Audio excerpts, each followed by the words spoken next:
अस्सलाम वालेकुम व्यूअर्स, मैं हूं नौशीन तारिक अपने यूट्यूब चैनल के साथ। यहाँ मैं आपको पॉलिटिकल सिचुएशन पे आज बताऊंगी कि क्या चल रहा है। कहा यह जा रहा है कि पाकिस्तान की जो सियासत में इस वक्त दो चीज़ें बड़ी अहम होने जा रही हैं। एक तो ये कि वज़ीर आज़म इमरान ख़ान और उनके कुछ वज़रा, और कहा यह जा रहा है कि इस्टेब्लिशमेंट के दरमियान शायद एक दरार पड़ने जा रही है, कुछ फड्डा होने जा रहा है। अब देखना ये है कि जीत किसकी होती है, इस्टेब्लिशमेंट की या वज़ीर आज़म इमरान ख़ान की और उनके कुछ वज़रा की। सवाल ये है कि आखिर मामला क्या है और क्यों ऐसा हो सकता है, क्योंकि अब तक वज़ीर आज़म इमरान ख़ान के साथ इस्टेब्लिशमेंट एक पेज पर थी और अभी तक हम यही देख रहे हैं कि दोनों के एक पेज पर होने की वजह से ही ये पॉलिटिकल सिस्टम जो है वो स्मूथली आगे बढ़ रहा है। लेकिन अब ऐसा क्या होने जा रहा है कि वज़ीर आज़म इमरान ख़ान कुछ नाला दिखाई देते हैं या कुछ उनको तहफ़्फ़ुज़ात हैं, और उसके ऊपर उनका स्टांस क्या होगा, इस पर मैं आपसे बात करूंगी। और सेकेंडली मैं ये बात करूंगी कि मरियम नवाज़ और जो है नवाज शरीफ का बयानिया अब लपेट दिया गया है। फाइनली 1999 की जो स्टोरी है वो दोबारा से दोहराई जाने वाली है।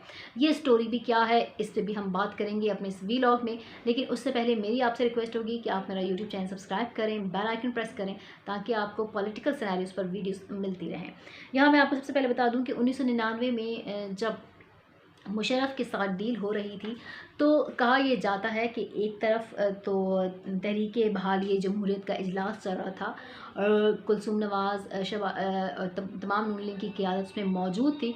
तो दूसरी जानिब जो है वो जाती उम्रा में पैकिंग चल रही थी। जी हाँ, सामान लपेटा जा रहा था, पैकिंग चल रही थी और इसकी किसी को भी खबर नहीं थी। इतनी खामोशी से ये मामला तय पा जाते हैं और फिर ये सियासतदान बड़ा सेफ पैसेज यूज़ करते हुए बाहर निकल जाते हैं जनाब। और ये अब वही तारीख़ जो है दोबारा दोहराई जा रही है। अब ये खामोशी इस वक्त फिर जाती उम्रा में है, इस वक्त फिर मरियम नवाज़ की खामोशी को उसी सिनेरियो के साथ जो है वो जोड़ा जा रहा है। कहा यह जा रहा है कि मरियम नवाज़ खामोश हैं, आइसोलेशन में हैं, और इस वक्त बाकी अपोजिशन जो जमातें हैं, पीपल्स पार्टी खासकर जो बड़ी अपोजिशन जमात है, उसने हमज़ा शहबाज और शहबाज शरीफ के साथ काम करने का इंदिया दे दिया है मरियम नवाज़ के बजाय। उनका ये कहना है कि मरियम नवाज़, नवाज़ शरीफ इनके ज़ाती एजेंडा हैं, वो इदारों को बीच में लाते हैं और वो कुछ और चीज़ें परस्यू करना चाहते हैं, और हम इनके साथ पॉलिटिकल उस पर नहीं चल सकते। इसके लिए वो अब अप्रोच करना चाहते हैं हमज़ा शहबाज को और शहबाज शरीफ को। इस हवाले से हमज़ा शहबाज काफ़ी एक्टिव हैं और वो शहबाज शरीफ से मुलाकातें भी कर रहे हैं। ये कहा जा रहा है कि मुआहिदा हो चुका है कोई, यानी मरियम नवाज़ को अब जो है वो केसेस में भी रिलीफ दिया जाएगा, नैब भी उनको रिलीफ देगी, और फिर जो है एक मुआहिदा होगा। उनको एक छोटी सी सर्जरी जो करवानी ही थी, डॉक्टर अदनान आ चुके हैं और वो लंदन चली जाएंगी। वो लंदन जाना चाहती हैं और वहीं पे अब अपना काम करना चाहती हैं, ऐसा ये कहा जा रहा है। अब मैं आपको ये बताऊं कि इस पर जो सिचुएशन ये बनती है कि क्या नैब इनके हक़ में काम करेगी, क्या नैब की प्रोसिक्यूशन विंग को ये हिदायत मिल चुकी हैं जो उनको उनके लिए सेफ़ पैसेज बनाया जाएगा, उनको जाने दिया जाएगा। दूसरी जानिब आज ही शेख रशीद जो इंटीरियर मिनिस्टर हैं, उन्होंने बड़ी वाज़ेह अल्फाज में कह दिया है कि इमरान ख़ान नहीं चाहते कि मरियम नवाज़ को वापस जाने दिया जाए। हमने नवाज़ शरीफ को जाने दिया और वो हमारा गलत फ़ैसला था, हम मरियम नवाज़ को नहीं जाने देंगे। तो जनाब यही वो फड्डा है जो इस्टेब्लिशमेंट और उनके दरमियान होने जा रहा है। नवाज शरीफ साहब नहीं चाहते कि वो मरीम नवाज़ को जाने दें। उन्होंने तय कर लिया है कि उनका इक़्तिदार रहे ना रहे, वो अपने मौक़िफ़ पर डटे ज़रूर रहेंगे। वो अपने जो वोट बैंक है उसके साथ लॉयल रहेंगे और वो अपनी सियासी करियर को दाव पे नहीं लगाएंगे, चाहे इस के रिटर्न में उनका इक़्तिदार चला जाए। अब देखना ये है कि मरीम नवाज़ के इस सारे इशू पर वो क्या स्टांस आगे लेकर चलेंगे। अभी तो वो इनकार कर रहे हैं, क्या आगे वो इससे मुकर जाएंगे या इसी पर कायम रहेंगे, क्योंकि बहुत से वज़रा वफाद काबीना में ऐसे भी हैं जो ये चाहते हैं कि इस कंबल से जान छुड़ा ली जाए, यानी इसको उतार के फेंक दिया जाए, और ताकि अगले 2.5 साल स्मूथ गुजरें और ये हुकूमत अपना टेन्योर पूरा करे।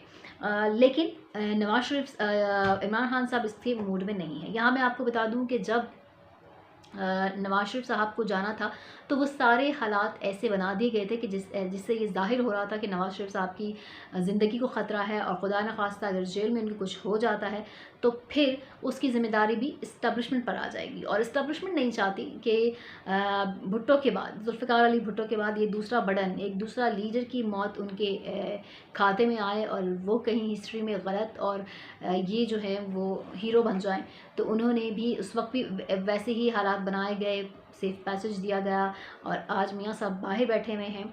मरीम नवाज़ के लिए मियाँ नवाज शरीफ साहब भी कह चुके हैं कि जी उनकी जान को ख़तरा है, लेकिन बाकी उनके कोई जो कायदीन पार्टी के बाकी सीनियर रहनुमाएँ, उन्होंने इस हवाले से कोई बयान नहीं दिया। यानी अब गेम उधर ही चली जा रही है, अगर देखा जाए कि वाकई के उनकी जान को ख़तरा है और ये सब, अब वो उनकी खामोशी भी यही बता रही है, क्योंकि पीपल्स जो पीडीएम का इत्तेहाद था वो ख़त्म हो चुका है, पीडीएम अब उसमें नहीं रही। मरीम नवाज़ और नवाज शरीफ का जो बयानिया था इस्टेब्लिशमेंट के ख़िलाफ़, उसको बाकी जमातों ने सपोर्ट नहीं किया। ये मेन रीज़न थी इस इत्तेहाद के टूटने की, और इसकी वजह से पीपल्स पार्टी ने भी अपनी राहें जुदा कर ली। मौलाना साहब भी इस हद तक आगे जाके नहीं खेल सकते, क्योंकि सभी की गोटें कहीं ना कहीं फंसी हैं, सबको ही अपने लिए बारगेन चाहिए, सब इस तरीके से खुलकर इदारों के ख़िलाफ़ ललकारते हुए नहीं आ सकते थे। तो जो इमरान खान सबका मेन एक मोटिव था कि इमरान खान को हटाना है, वो पसे पर्दा चला गया, उस और जो दूसरी चीज़ें थी वो आड़े आ गई और ये इत्तेहाद ख़त्म हो गया। पीपल्स पार्टी अपने हिस्से का बारगेन कर चुकी है जनाब, पीपल्स पार्टी अपने हिस्से का गेन ले चुकी है, उनके केसेस में काफ़ी रिलीफ मिल रहा है, उनके बाद केसेस की तो सुनवाई नहीं हो रही, कहीं पे उनकी कोई आवाज़ ही नहीं गूंज रही। और अब तो ये भी कहा जा रहा है कि पीपल्स पार्टी काबीना में, पीपल्स पार्टी जो है वो पार्लिमान में हुकूमत के साथ मिलकर काम करने जा रही है और अहम लेजिस्लेशन में उनका साथ देगी। इस पर भी काबीना ने और वज़ीर आज़म के दरमियान जो है वो बातचीत चल रही है कि आने वाले दिनों में क्या वाकई पीपल्स पार्टी हुकूमत के साथ मिलकर काम करेगी। तो इस पर भी वफाकी वज़रा का ये कहना है कि जो इस्लाहात वो लाना चाहते हैं, चाहे उसमें वो इलेक्शन की इस्लाहात हों, जो आने वाले इलेक्शन वो इलेक्ट्रॉनिक सिस्टम के ज़रिए करवाना चाहते हैं, और बहुत सी चीज़ें हैं, तो उसमें उन्होंने पीपल्स पार्टी को ऑन बोर्ड लेने का इंदिया दे दिया है।